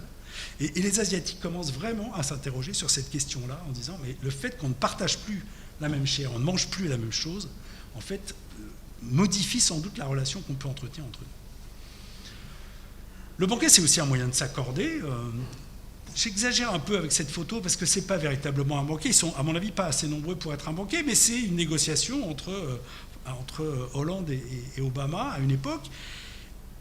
La gastrodiplomatie utilise énormément la nourriture pour construire de la confiance. Si je vous invite à manger et que je vous sers à manger, vous savez, si vous acceptez de prendre cette nourriture, ça veut dire que vous me faites confiance, que je ne vais pas vous empoisonner, et au contraire que j'ai cherché à vous faire plaisir. Donc dans la construction d'une négociation, dans la construction d'un accord, le partage de nourriture est essentiel. En Chine, toute négociation commerciale, toute négociation industrielle ne se fait pas dans les salles de réunion, elle se fait dans les salles de banquet. Elle se fait au travers d'un partage de nourriture, c'est là qu'on s'accorde, et la réunion qui aura lieu le lendemain, qui visera simplement à formaliser l'accord, eh bien, il ne sera juste qu'un enregistrement de ce qui aura été décidé au cours du repas. Alors, on a parlé, on l'a un peu évoqué, le formalisme des règles des règles commensales, le fait de manger ensemble, hein, celles qui fondent notre vivre ensemble. Au moment du repas, qu'est-ce qu'on apprend à nos enfants? On apprend à respecter la nourriture, respecter le ou la cuisinière. On apprend à se synchroniser, on attend que tout le monde se soit mis à table, on attend que certains commencent. On ne va pas jeter la nourriture, on va pas la gaspiller, on ne jette pas la nourriture, on ne joue pas avec la nourriture. On apprend les règles d'hygiène, on apprend la régulation de la gourmandise. On ne peut pas reprendre 15 fois, même si on a très faim. Ça se négocie avec les adolescents, mais vous voyez bien quand même que un repas, c'est complètement encadré de règles. Et le banquet est une affirmation de ces règles extrêmement strictes, et beaucoup plus strictes qu'à l'ordinaire. Alors, Vincent en a parlé, on s'est amusé pendant l'expo à proposer aux visiteurs de l'expo un petit jeu où on les met dans une situation, et ben voilà, ils sont dans un banquet et on leur demande, le serveur vous apporte un gazpacho, une entrée froide, vous avez très faim, mais la personne à côté de vous n'est pas encore servie, elle insiste pour que vous commenciez, qu'est-ce que vous faites? Alors, levez le doigt ceux qui attendent que tout soit servi. D'accord, on va voir les résultats tout à l'heure. Levez le doigt ceux qui grignotent le pain en attendant. D'accord. Et levez le doigt ceux qui regardent les autres pour faire comme eux. Personne. Alors voilà les résultats de... Bon, pour le moment, il y a 3000 personnes qui ont répondu pour le moment, mais là j'ai simplement... comme l'échantillon n'est pas représentatif de la population française, parce que les gens qui viennent à l'expo ne sont pas représentatifs de la population, mais là j'ai juste comparé... ces derniers jours, là, ceux qui ont moins de 20 ans avec ceux qui ont plus de 60 ans pour voir est-ce que ces règles sont en train de s'éroder. Et alors effectivement, on pourrait se dire que attendre que tout le monde soit servi, ça s'érode un peu, puisque à plus de 60 ans, vous êtes 72% à dire que vous attendez, alors qu'à moins de 20 ans, vous êtes 60%, et vous êtes un peu plus nombreux à commencer à grignoter. C'est-à-dire que la règle s'érode, mais je ne vais pas passer en revue toutes les questions qu'on a posées, mais ce qui est très étonnant, c'est que oui, il y a des petits changements, il y a des petites érosions, mais elles sont incroyablement solides, ces règles, y compris dans une génération qui n'a pas 20 ans. Et donc ça, c'est vraiment intéressant de voir à quel point ces règles sont complètement intégrées dans notre fonctionnement social. Je vous en refais une autre. Alors là, vous allez organiser un grand repas familial, ça fait longtemps que vous n'avez pas vu pas mal de gens, et puis certains des membres invités de la famille vous annoncent la veille qu'ils ne mangent pas de viande. Qu'est-ce que vous faites? Alors, vous leur expliquez que vous avez prévu un plat unique et tant pis, il faudra qu'ils mangent ce qu'il y a, mais voilà, quitte à ce qu'ils renoncent. Qui va répondre ça? Apparemment pas grand. Bon, vous improvisez une bonne recette sans viande, mais pour tout le monde. Qui va faire ça? Ok. Et puis, vous préparez un plat sans viande uniquement pour les gens qui vous ont dit qu'ils ne mangeaient pas de viande, mais ça veut dire que vous ferez de la viande pour les autres. Majoritairement. Et bien alors, voilà ce que ça donne. Effectivement, c'est bien la troisième réponse qui est majoritaire, mais vous voyez quand même que chez les jeunes, on voit arriver l'idée qu'il peut être normal de ne pas manger de viande dans un repas qui est pourtant cérémoniel.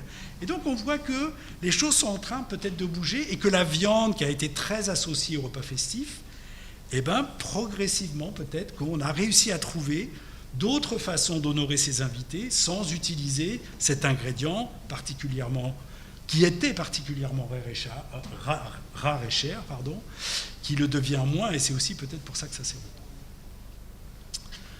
Bon, alors, les règles sont formelles, mais le banquet, c'est aussi l'organisation et la mise en scène du dépassement et de la violation de ces règles. Dans les sociétés en particulier où on utilise soit de l'alcool, soit des stupéfiants pour se rendre euphorique et justement dépasser les limites, alors on va violer les règles pendant le banquet, dans certains banquets bien évidemment, pas dans tous, mais en particulier dans les banquets de mariage. On va commencer à raconter des blagues, y compris des blagues qu'on n'a pas l'habitude de raconter, et surtout quand les oreilles des enfants sont présentes, mais c'est pas grave, ça commence. On va commencer à faire la fête. Je vous ramène au film Chat Noir, Chat Blanc, le fameux mariage de Chat Noir, Chat Blanc qui dégénère complètement et qui du coup finit dans un paroxysme de violation des règles. Voilà, la chèvre est sur la table, on monte sur la table, on danse, on gaspille on jette. Et du coup, le banquet nous interroge sur cette question du gaspillage. Et il est intéressant parce qu'il nous montre que toutes les sociétés, quel que soit leur niveau, et quel que soit leur niveau de vie et leur niveau d'aisance, toutes les sociétés gaspillent. Et en particulier gaspillent au moment du banquet.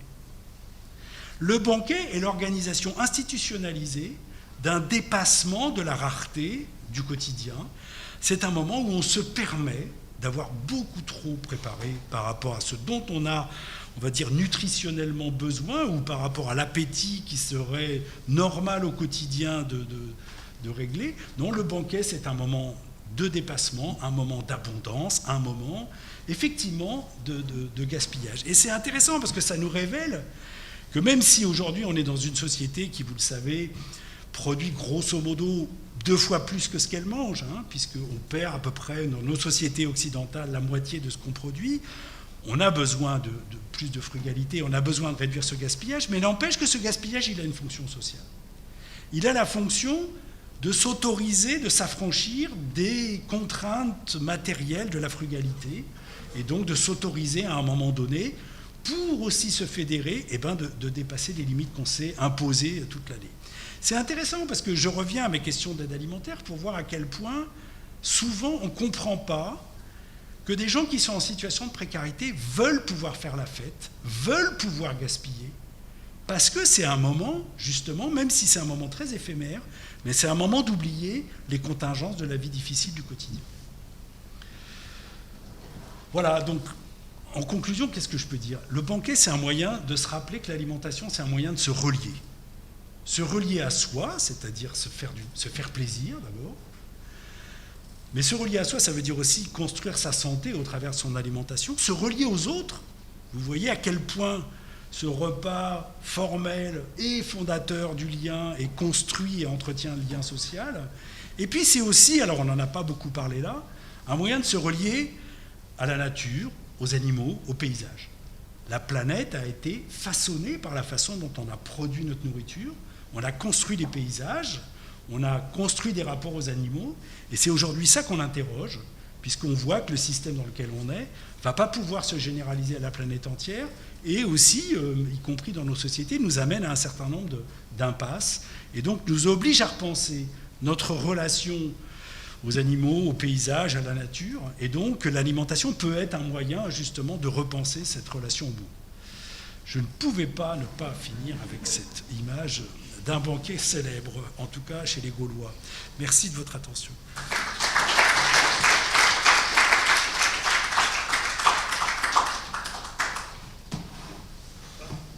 Peut-être vous pouvez revenir, si vous voulez bien, Raphaël et Vincent. Alors, attends, hop, on va faire ça. Hop.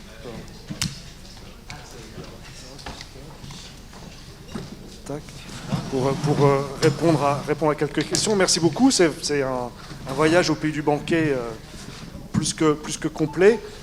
Pour l'anecdote, j'aime bien parce que effectivement, Astérix et Obélix, pour l'anecdote, peut-être vous le sachiez-vous, mais lorsqu'on a dû déposer le dossier à l'UNESCO, parmi les 3 ouvrages qui étaient autorisés à transmettre pour la reconnaissance du repas gastronomique, nous avions mis le Tour de Gaulle d'Astérix et Obélix, qui évidemment se conclut par ce banquet, qui avait cet avantage. Et puis par ailleurs, c'était aussi une façon de montrer que la bande dessinée, cet art populaire, permettait de transmettre toutes les valeurs de ce repas à l'ensemble des membres du jury de l'UNESCO. Est-ce que vous avez des questions à poser à nos invités ? Est-ce que ça vous a mis en appétit ? Une remarque pour M. Bricasse à la fin de votre exposé qui était très intéressant. Vous avez parlé du lien entre un peu le gaspillage de ces banquets où on mange énormément alors que ce sont des gens qui n'ont vraiment pas beaucoup de moyens très souvent et qui ne mangent pas à leur faim. Et ça me faisait penser à la nourriture au XIXe siècle dans les fermes où les gens, comme on peut dire, ils crevaient la faim très souvent et ils organisaient quand même des banquets pour des fêtes, des mariages et tout avec une abondance et un gaspillage. Mais c'était aussi ce lien social entre eux qui était extrêmement important et de montrer qu'ils pouvaient aussi dépenser de l'argent pour se réunir. Je faisais le lien avec... c'est absolument passionnant. Merci beaucoup. Et la déconstruction aussi du repas, que vous avez parlé, que les gens qui achètent leur repas qui mangent peut-être tous autour d'une table, mais des plats différents. C'est vrai qu'il y a quelque chose, ça fait penser un peu aux repas un peu déstructurés des ados de maintenant, qui vont manger leur plateau télé avec une pizza, enfin qui vont plus partager autour d'une table vraiment tout le temps la même chose. Est-ce qu'il ne va pas y avoir une déstructuration du repas et un peu une déstructuration de la vie sociale un peu aussi, en famille? Je ne suis pas sûr que ce soit une déstructuration de la vie sociale. Je pense que ça modifie la façon dont on se relie par l'alimentation. Et c'est intéressant, en tout cas, de constater que ce n'est pas forcément la même chose, de partager le même moment et la même nourriture. Oui, mais c'est quand même un lien tellement important, le repas, que... Merci beaucoup pour tous les trois, c'était passionnant. Merci. D'autres questions? Oui, allez-y, pardon.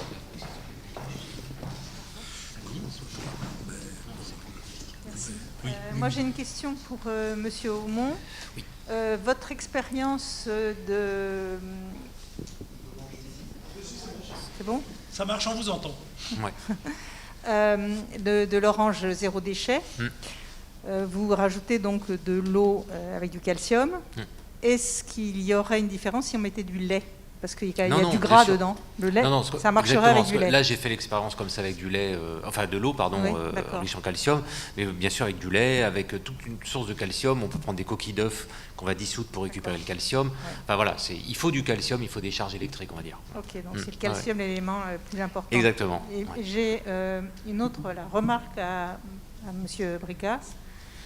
Quand vous parlez des récupérations dans les supermarchés, autrefois ça existait, il y avait des regratiers qui revendaient les restes des repas des riches.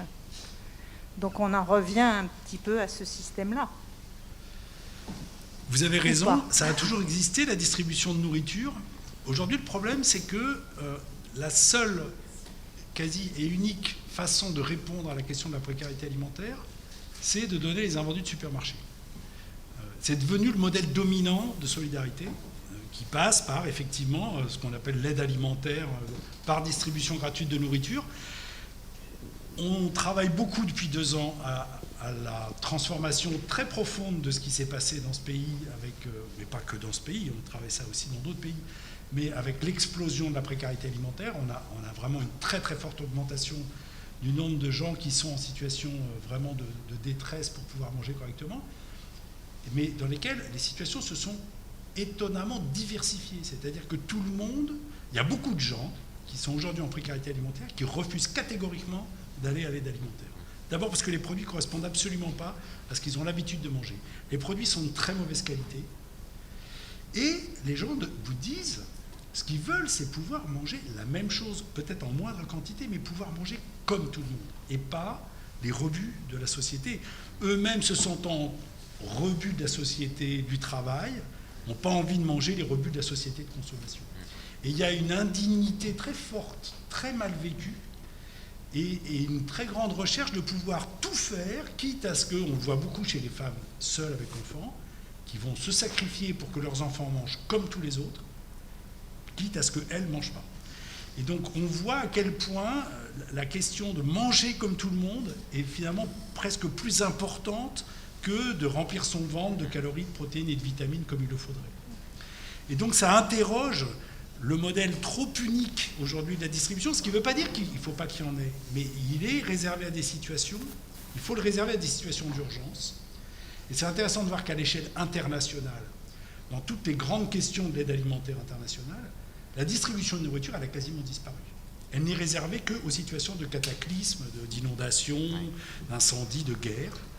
Mais on est passé à d'autres systèmes qui sont l'aide budgétaire. On donne de l'argent aux gens pour que les gens puissent acheter ce qu'ils veulent. Et donc cette transformation-là, elle s'est opérée, bon, vous le savez peut-être aux États-Unis, c'est le modèle dominant. Il y a 35 millions de gens qui n'ont pas de moyens suffisants pour manger et qui sont en aide budgétaire. Et pratiquement tous les autres pays sont passés. La France reste le seul pays qui continue à donner de la nourriture. Ce qui ne veut pas dire qu'il ne faut pas le faire dans certaines situations, mais c'est aujourd'hui devenu le modèle dominant, c'est celui-là qu'il faut se prendre. Mais au niveau local, il y a de nouvelles actions, oui. Des choses qu'on appelle les petites cantines, où c'est la cuisine qui fait... Alors, parfois, avec ces rebut des riches, mais quand même d'une certaine qualité, et où il y a la cuisine qui est faite en commun et le partage du repas. Les épiceries sociales, les groupements d'achat, les petites cantines. Ça se développe, mais au ça niveau reste local, encore très marginal.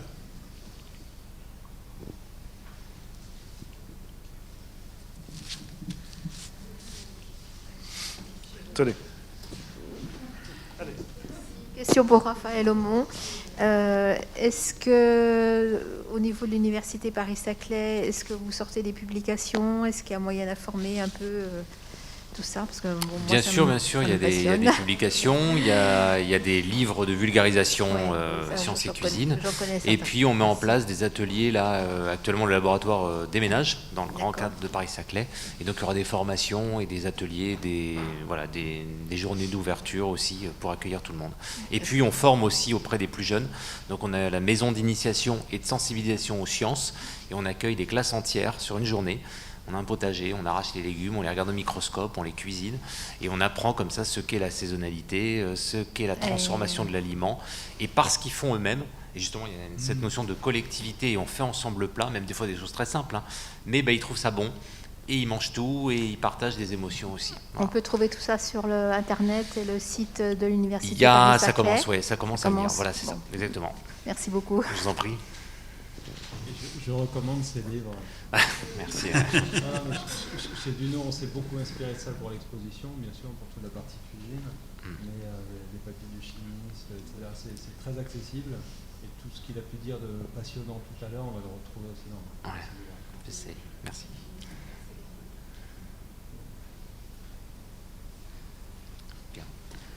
Une petite question peut-être à Vincent. Ce banquet a peut-être vocation à itinérer, à voyager. Est-ce que si cette exposition est présentée à l'étranger, elle s'appellera le banquet français? Je dis ça parce qu'avec les images de Nicolas Bricas, on a vu beaucoup que les banquets sont multiples, divers, qui se réunissent. Enfin, on a bien vu qu'il y avait un certain nombre de critères qui permettaient de le définir. En même temps, celui dont on peut faire l'expérience en partie à la Cité des Sciences me semble assez tricolore. Assez, mais pas tout à fait. C'est-à-dire que, comme je disais au début, on a essayé vraiment d'ouvrir à d'autres cultures, en disant que le banquet, alors on n'en a pas parlé tout à l'heure, mais il est universel. C'est-à-dire qu'on le retrouve dans toutes les cultures et dans toutes les époques en tant que repas de célébration. Il n'est pas forcément festif. Dans le micro. Oui, j'ai l'impression que c'est éteint. Ça marche. Il n'est pas éteint, mais parlez bien. C'est moi qui ne parle pas dedans. Voilà, merci. Donc, il n'a pas forcément les mêmes caractéristiques et la même pratique finalement, mais le banquet va exister comme repas de célébration effectivement dans toutes les cultures. Donc on le montre, et j'ai pas fait de focus dessus tout à l'heure, mais dans l'exposition, on a un jeu qui s'appelle Je t'invite où les visiteurs prennent un carton d'invitation mystère et doivent deviner dans quel pays ils sont invités avec quelques indices, qui sont des recettes, mais aussi des pratiques. Par exemple, d'avoir une couronne de fleurs sur la tête à un moment donné, ou de verser un peu d'alcool par terre pour honorer les ancêtres. Voilà. Et on a ensuite 6 réponses possibles, parmi des pays qui ont enregistré leur repas gastronomique à l'UNESCO en tant que patrimoine culturel immatériel. Donc je cite le Brésil, le Japon, le Mexique, la Grèce, la Suède, et j'ai oublié un 6e. Voilà. La France. Donc voilà, on essaie effectivement d'ouvrir. Ensuite, ce qu'on a dit en cuisine sur l'œuf, la tomate, sur le bouillon, c'est pas franco-français. On a essayé d'être justement sur des exemples symboliques et compatibles avec toutes les cultures. Voilà. Donc c'est une exposition comestible à l'étranger, avec certes Thierry Marx, avec beaucoup de personnalités françaises dedans, parce que c'est les gens avec qui on a travaillé. Donc il y a une coloration tricolore, indéniablement, et je pense que la gastronomie française a une reconnaissance qui le permet, voilà, mais qui est néanmoins intéressante pour tous les publics. C'est comme ça qu'on a essayé de l'élaborer.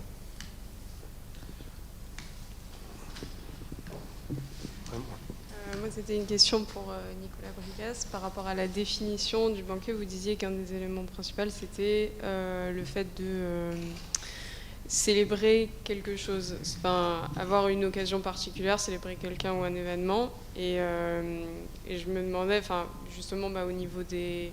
Enfin, qui est-ce qui a dit ça, enfin, de où est-ce que ça part, et est-ce qu'il existe des banquets qui ne soient pas justifiés, enfin, où on fait juste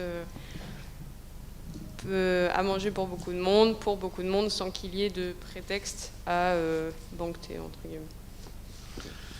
L'amour de l'art pour l'art. Ouais, Bon, ou de faire moi, la j'ai pas une fête, vision- Pardon, ou de faire la fête à travers l'alimentation, enfin, que ce soit juste pour le prétexte de bien manger à plusieurs. Alors, moi, j'ai pas une vision exhaustive de tous les banquets du monde. Quand on regarde les travaux des anthropologues ou même aujourd'hui les travaux des géographes qui décrivent la façon dont les sociétés dans différents pays du monde célèbrent par la nourriture, célèbrent quelque chose, il y a toujours une occasion, il y a toujours un prétexte pour... Alors, le prétexte, à la limite, il peut être futile. Mais il y a quand même souvent, dans ce qu'on lit, mais peut-être qu'il y a des contre-exemples, ça serait intéressant d'essayer de les trouver, des situations où quelqu'un ou une institution décide d'organiser un très grand repas pour un très grand nombre de gens. Moi, j'ai pas vu de situation véritable qu'on pourrait appeler banquet où chacun a préparé et vient apporter à manger et on va partager. Alors, je pense au repas des voisins, qui est une institution qui existe dans plein de pays, mais qui existe aussi depuis quelques années en France, où effectivement on va avoir des centaines de personnes qui vont manger au même moment, mais chacune a apporté sa nourriture et va la partager avec ses convives, ses commensaux du moment. Pour moi, c'est pas tout à fait ça la question du banquet. La question du banquet, c'est quand même un moment, effectivement, où on va servir la même chose à tout le monde, à un très grand nombre de gens, et où il y a une institution ou une personnalité qui a fait un effort particulier. Et cet effort, il est souvent justifié. Alors, justifié, ça peut être juste un anniversaire, on le fait tous les ans. Je ne sais pas quoi, les avocats, la Société française des avocats, ou je ne sais pas comment ça s'appelle, elle va se réunir tous les ans, elle fait un grand congrès dans un palais des congrès, et il va y avoir un banquet. Mais bon, c'est pas vraiment, on pourrait dire c'est un faux prétexte, peut-être. Pour moi, il faut distinguer quand même le banquet du repas festif entre copains. On peut tout à fait régulièrement manger ensemble, mais là, il y a vraiment l'idée d'une organisation, d'un effort important que j'ai montré de différentes façons. Mais on pourrait chercher les contre-exemples. Ouais. Excusez-moi, un mariage de 300 personnes, vous le mettez dans quelle catégorie? Oui, je mets ça dans banquet. un banquet, ouais, tout à fait. Mais ça veut dire qu'il y a une puissance invitante. Oui, les parents des mariés. Voilà. Non, ce n'est pas un buffet. Un buffet, chacun peut y manger un peu ce qu'il veut. Là, il y a vraiment l'idée, initialement, après, il y a des choses qui ressemblent au banquet, un très grand buffet avec un très grand nombre de gens qui vont finir par s'asseoir sur une table très longue en étant tous à un même niveau d'égalité. On est assez proche du banquet, mais quand même, dans l'idée du banquet, il y a le service pour tout le monde, l'organisation derrière, Vincent en parlait tout à l'heure, il y a vraiment de l'organisation logistique très importante. C'est un défi impressionnant pour les cuisiniers et pour les serveurs, d'arriver à servir à peu près tout le monde en même temps pour que tout le monde puisse partager le même moment. Une cousinade. La cousinade. Oui. Alors, ça dépend. Moi, je dirais, ça va dépendre de qui a invité. La cousinade, quand même, souvent, il y a une famille qui se dévoue pour inviter tous les cousins dans un lieu. Mais c'est vrai qu'on peut imaginer que les cousins se cotisent, louent un château, s'ils sont très très nombreux, et prennent un traiteur pour... Bon, alors oui, on pourrait parler de banquet, effectivement. Mais de toute façon, il n'y a pas une définition officielle du banquet. Il n'y a pas une académie du banquet qui nous a dit le banquet c'est comme ci et pas comme ça. Ce qu'on voit souvent, c'est ce que j'ai essayé de vous montrer, quoi. À l'intention plutôt de M. Aumont, est-ce que le four à micro-ondes fait partie de vos objets de laboratoire?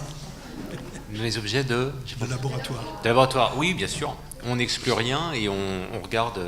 On essaie toujours de regarder des objets et de détourner des outils connus. Voilà. Et le micro-ondes peut être intéressant pour des cuissons ultra rapides ou faire des contrastes du cru à l'intérieur, du cru à l'extérieur, ou le contraire d'ailleurs. Ce qui est rigolo, c'est que vous prenez une pâte, d'ailleurs un pain de mie, une pâte à pain de mie ou une pâte à pain d'ailleurs, mettez la boule comme ça au micro-ondes, et comme les micro-ondes souvent chauffent très mal, enfin les micro-ondes ménagers on va dire, hein, et bien ça va surcuire à l'intérieur, donc vous allez avoir la croûte à l'intérieur, la mie et la pâte crue. Alors que dans un four traditionnel, c'est plutôt l'inverse. Ça cuit d'abord à l'extérieur et après à l'intérieur, ça sera encore cru. Donc, mais ça peut être rigolo quelque part. Donc on s'exclut rien, oui, bien sûr. Mais il y a un gros travail à faire sur le micro-ondes. Ouais. Nous, au laboratoire, on a des micro-ondes en sciences depuis des années, hein, où si vous mettez 300 watts, vous avez vraiment une puissance de 300 watts constante. Nous, la plupart des micro-ondes, enfin on a tous des micro-ondes où c'est 900 watts puis 0, 900 puis 0, et 1 seconde et 3 secondes, et finalement ça te fait 300 watts. Mais c'est en moyenne, mais ça surcuit, et après ça rame, et puis ça surcuit, et puis ça refroidit. C'est le problème. Tu peux raconter la cuisson de la vaisselle? Ah oui, on peut détourner, Vincent suggérait de détourner des outils, par exemple dans un lave-vaisselle, quand vous mettez en puissance chaude à 65 degrés par exemple, 65 degrés c'est pile la bonne température pour faire un œuf mollet par exemple, pour coaguler juste les protéines. Donc si vous arrivez à isoler dans un contenant vraiment hermétique, etc., vous mettez votre œuf ou votre filet de poisson ou la viande, après c'est un peu au-dessus parce que le veau c'est 54, mais bon, vous trouvez le programme qui va bien à la limite. Mais vous mettez vos œufs comme ça à côté de vos verres, 1h30 après, vous avez une cuisson qui est juste parfaite, avec la vaisselle. Mais c'est vrai, c'était une bonne idée. En termes, voilà, et en plus ça centrifuge en même temps, c'est pratique. En termes d'empreinte carbone pour un œuf mollet, je suis pas sûr. C'est pour exactement. Voilà, faut pas faire tourner exprès la vaisselle pour cuire 3 œufs. On est d'accord. Bien, bon, on va vous libérer. Merci beaucoup. Merci à vous. C'était vraiment très très bien. Merci.